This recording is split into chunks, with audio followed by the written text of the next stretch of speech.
marquee is the marquee, and we will be there. So Texas, Alabama. Now, this is a game I put out my top 10 last night and on TikTok, and people were like, "Why don't you have Texas number 10 or number 9? They haven't done anything." Neither Texas or Alabama had to do anything in week 1.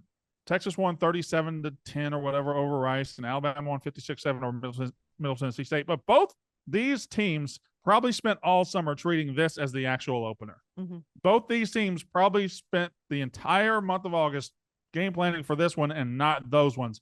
So whatever we saw last Saturday from Jalen Milroe to make Alabama fans happy, whatever we saw from Texas, you throw it all out, because this is going to be, I think it's going to be a war. I think it's going to be a 3 to 7 point game. I think Texas has every opportunity in the world to go in there and beat them. And the number one name to know in this game to watch is Jalen Milroe to me. He was great against Middle Tennessee State. This is a gigantic top 10 game at home. If you're going to be the starting quarterback of Alabama, you have to play in these games a lot. How is he going to handle it? How's he going to handle it? And especially because they know that they have other options. We don't know exactly what they look like. Obviously, only people in the program know that. And Nick Saban knows that. But you know that his leash is not going to be that long, because if he makes a mistake early and they know that they have guys that can step in, then he's going to get yanked really quickly.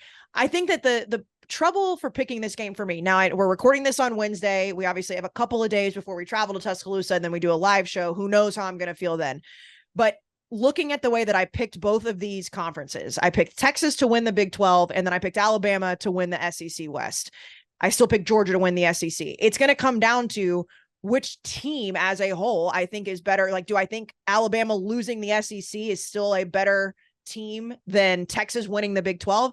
I don't know that yet, but I do think Quinn Ewers is a better quarterback at this moment than Jalen Milroe. I could change my mind, but that's where I'm kind of stuck. I'm having a crisis again, because I believe in Texas more. They have less question marks at quarterback, but I still think Alabama is going to win the game when I sit here on a Wednesday. I'm going to turn your face around to the mirror of that logic and ask you this. You said you have Texas picked to win the Big 12.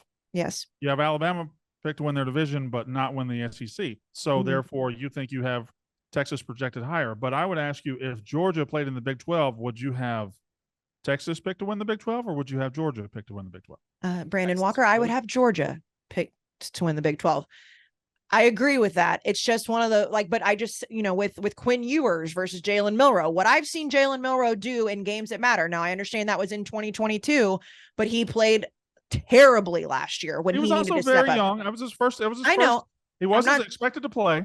I'm not saying he's a bad quarterback, but my brain is doing that whole thing where it's like, if you think Quinn Ewers is the guy and this is Texas' year, I still think Alabama's going to win. I do. And I think I'm going to continue to feel that way through the game on Saturday.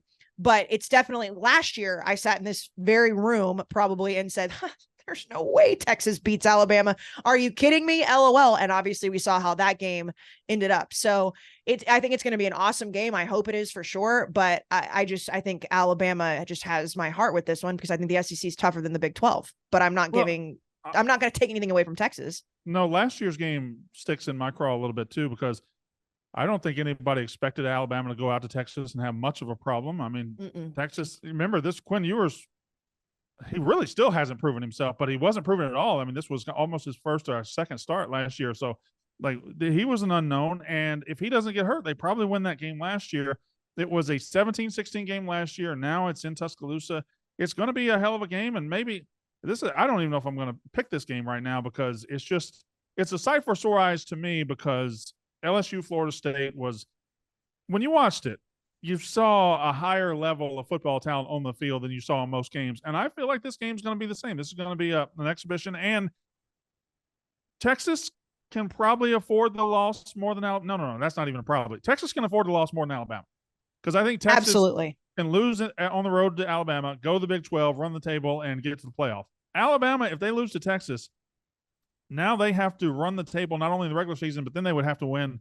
They'd have to beat Georgia in the SEC title game to make the playoff. So I think Alabama's going to have a little bit more of a desperate edge to them. It's Jack. What do you think on this? What do you think, Jack? I think Texas is going to go in there and really punch them in the mouth. I really do. I understand that Alabama has possibly the most talented roster in the country. I just am not the biggest Jalen Milroe believer. That being said, I do think Alabama can. I'm definitely going to bet Texas, but I do think Alabama, if this comes down to a field goal at the end of the game or last second drive, but I think Jalen Milroe is going to struggle a little bit. And I think finally Texas has guys up front for the first time since Sark's been there that are, really, they have at least more guys up front but even last year, they protected pretty well in that game. Obviously, Quinn got hurt, but it was more so he was kind of evading the rush. I'm excited for this game. It's gonna be just awesome. Even on Sunday night, I had that feeling of when it was going on. It was like, man, this is really what makes college football great. Those two colors, those two helmets, and they're going at it. And these guys are so talented. Yeah.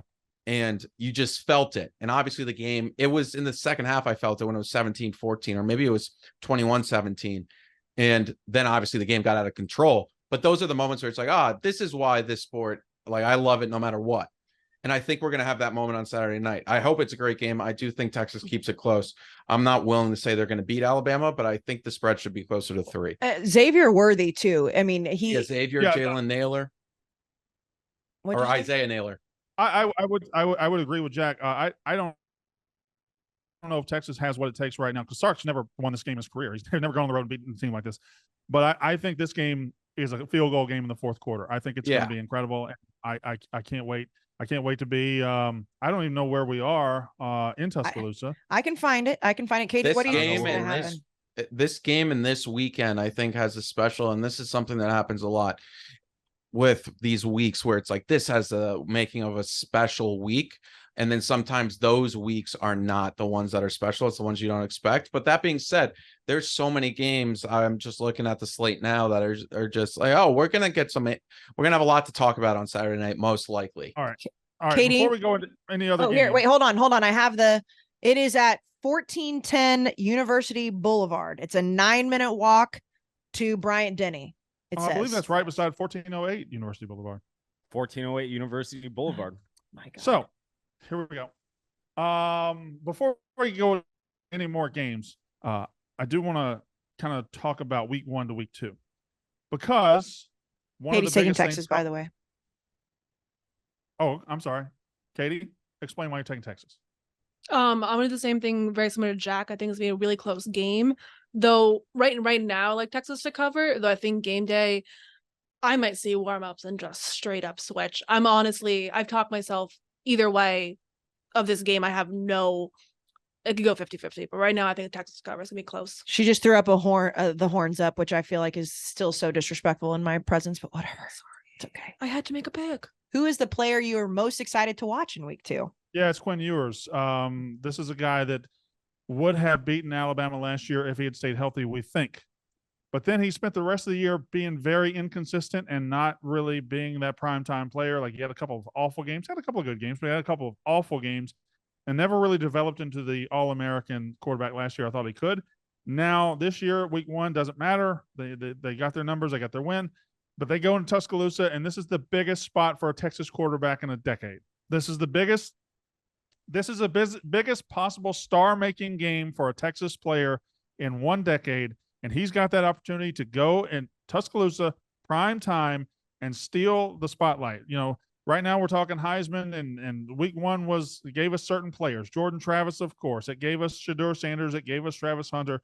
But week 2, with this marquee game, somebody could come out of that as one of the best players in the country, one of the top players in the country, and Quinn Ewers is that guy. If he goes in there and is mediocre, they get stuffed in a locker. If he goes in there and is a star, they can win. If he goes in there as a star, they can win. Casey? So Katie's counting the words. 10. So